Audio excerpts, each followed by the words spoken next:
मार्गशीर्ष महिन्यात श्री महालक्ष्मी देवीचे व्रत केले जाते.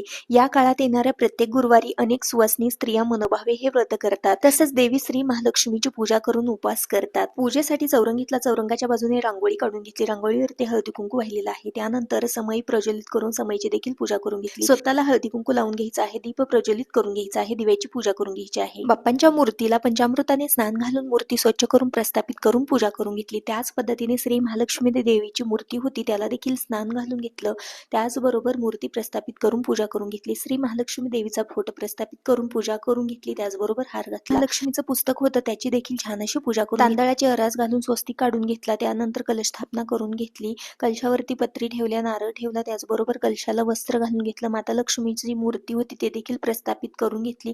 माता लक्ष्मीला गळ्यामधला साज घालून घेतला. फुलांची वेणी लावली. माता लक्ष्मीची पूजा करून घेतली. ओटीचं सामान ठेवलं, विड्याचं सामान ठेवलं, 5 प्रकारची फळं वाहिली, नैवेद्य दाखवला, धूप